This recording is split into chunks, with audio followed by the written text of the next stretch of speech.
যখন জুলাইয়ের আন্দোলন করতেন আপনাদের একটা জুতা আমরা 1 মাস দেখেছি, আপনাদের একটা শার্ট পরে আমরা 1 মাস দেখেছি। আপনারা নিজেরা এসে আমাদেরকে ইমোশনালি ব্ল্যাকমেল করেছেন যে আমরা খুবই নর্মাল পরিবারের, আমরা খুবই সাধারণ জনগণ। সেই জায়গা থেকে আপনারা এখন বংশগত নবাব হয়ে গেলেন, আপনারা বংশগত জমিদার হয়ে গেলেন। এটা কিভাবে সম্ভব? এনসিপির সাথে আমাদের বাংলাদেশের যত ফেসিবাদ সরকার ছিল বা যত দল ছিল যারা ছিনতাই লুটপাট করতো, এদের কোনো ডিফারেন্ট আমি দেখতে পারি না। কারণ আমাদের ফেসবুকে ঢুকলে দেখা যায় যে এনসিপির অমুক সদস্যের ছোট ভাই সে হচ্ছে চাঁদাবাজি করতেছে, অমুক সদস্যের বড় ভাই সে হচ্ছে ডাক দিয়ে এনে ছিনতাই করতেছে, ব্যবসায়ীদেরকে থাপড়াইতেছে। তাইলে এটা কোন ধরনের পরিবর্তন হলো? কোনো পরিবর্তনই হলো না। তারপরে আসি আমাদের উপদেষ্টা আসিফ মাহমুদ সজীব ভুঁইয়া, আমি যদি ভুল না করে থাকি উনি হচ্ছে আমাদের প্রিয় উপদেষ্টা। উনি কি করেছে, দেশের বাহিরে যাওয়ার সময় এয়ারপোর্টে বন্দুকের ম্যাগাজিন সহ উনি ধরা পড়েছে, ঠিক আছে, বা ওনাকে আটকানো হয়েছে। কেন ওনাকে বন্দুকের ম্যাগাজিন সহ আটকানো হলো? যখন ওনাকে প্রশ্ন করা হলো তখন আমরা তেমন কোনো উত্তর সাথে সাথে পাইনি। আমাদের সাংবাদিক ভাইয়েরা এটা নিয়ে নিউজ করা হয়, ফুটেজ সহ এটার আপলোড করা হয়। আপলোড করার 1 ঘন্টাও আমাদের নিউজটা ফেসবুকেও ছিল না, কোনো টিভি চ্যানেলেও ছিল না। উনি এত বড় হেডেমদার কিভাবে হলো? আমি তো বলবো উনি ফেসিবাদ থেকেও বেশি ক্ষমতাশালী। উনি 1 ঘন্টাও থাকেনি, উনি খবরটা সরিয়ে ফেলেছে।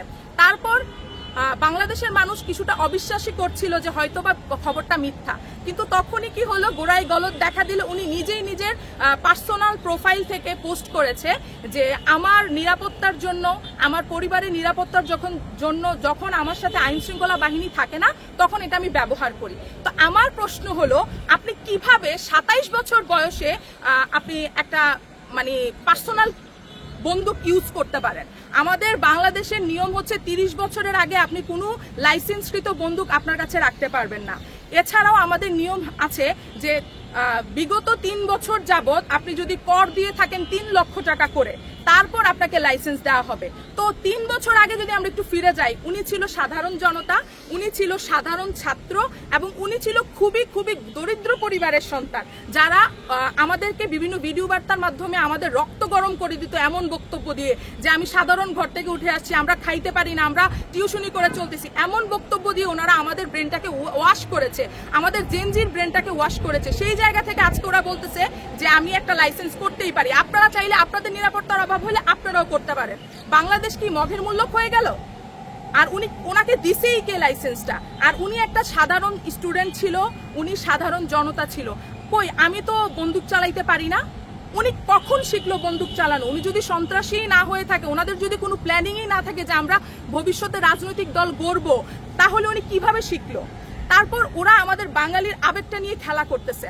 কিভাবে বাঙালির আবেগটা নিয়ে খেলা করতেছে দেখেন, ওনারা বলছে যে আমরা সুন্দর একটা বাংলাদেশ গড়বো, কিন্তু 2-3 মাসের মধ্যে তো আমরা কোনো গার্ডিয়ান পাচ্ছি না, তাই আমরা মাননীয় উপদেষ্টা ইউনূস স্যারকে আমরা বসিয়েছি। সেই জায়গা থেকে ওনারা আজকে 3 মাসের বদলে আমরা 3 মাস 9 মাস অতিক্রম করে আজকে 1 বছর অতিক্রম হয়ে গেছে। কেন 1 বছর অতিক্রম হবে? আপনাদের সাথে আমরা কেন আপনাদের মতে একমত হয়ে যুদ্ধ নেমেছি? কারণ আমরা ভোট দেওয়ার অধিকার গত 15 বছরেও পাইনি। তো 1 বছরে আপনারা এই পরিবর্তনটাই আমাদের বাংলাদেশে করতেন যে 1 বছরে আমরা সবাই, আমার মতো বয়সী থেকে শুরু করে 18 বছর থেকে শুরু করে আমার মতো বয়সী, আমার বাবা মামা চাচা জ্যাঠা সবাই আমরা ভোট দিতে পারছি। আমরা আপনাদেরকে আজীবন মনে রাখতাম। আজকে আপনারা এনসিপি দল গঠন করেছেন, আমার এই দলের নামও মনে থাকে না, এই দল গঠন করেছেন। আপনারা কি করেন? সার্জিস আলম কি করেছে? 104-5টা বড় বড় গাড়ি নিয়ে ওনার এলাকায় গিয়েছে। কেন আপনি 104-5টা গাড়ি নিয়ে যাবেন? তখন সে একটা টক শোতে উত্তর দিয়েছে যে এখানে বেশি খরচ হয়নি, এখানে মাত্র 3 থেকে 4 লাখ টাকা খরচ হয়েছে। তাহলে আমার কথা হচ্ছে, আপনি যদি মানবিক নেতা হইতে চাইতেন, আপনি যদি সত্যিকারের রাজনীতি করতে চাইতেন, রাজনীতি মানে কিন্তু দুর্নীতি না। আমাদের বাংলাদেশের রাজনীতির চেয়ারে বসলেই মানুষ দুর্নীতি করে। কেন? রাজনীতি যদি দুর্নীতি হতো তাহলে তো আমরা আপনাদের সাথে জুলাই আন্দোলন করতাম না, আমরা রক্ত দিতাম না। সেই জায়গা থেকে আপনি এই 4-5 লাখ টাকা আমাদের যেই গরিব দুস্থ পরিবারগুলো আছে, যারা দিন এনে দিন খায়, যারা ভাত খাইতে ভাত পায় না, তাদের মাঝখানে বিলাই দিতেন। আপনি বলতেছেন যে এটা কোনো সরকারের টাকা না, এটা কোনো শিল্পপতির টাকা না, এটা আমার নিজস্ব বাপদাদার টাকা।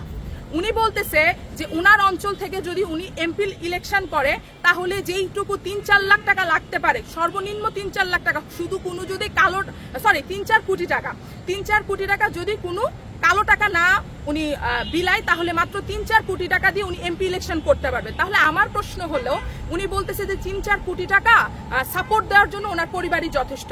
সেই জায়গা থেকে আমার প্রশ্ন হলো যখন জুলাইয়ের আন্দোলন করতেন আপনাদের একটা জুতা আমরা 1 মাস দেখেছি, আপনাদের একটা শার্ট পরা আমরা 1 মাস দেখেছি, আপনারা নিজেরা এসে আমাদেরকে ইমোশনালি ব্ল্যাকমেল করেছেন যে আমরা খুবই নর্মাল পরিবারের, আমরা খুবই সাধারণ জনগণ। সেই জায়গা থেকে আপনারা এখন বংশগত নবাব হয়ে গেলেন, আপনারা বংশগত জমিদার হয়ে গেলেন, এটা কিভাবে সম্ভব?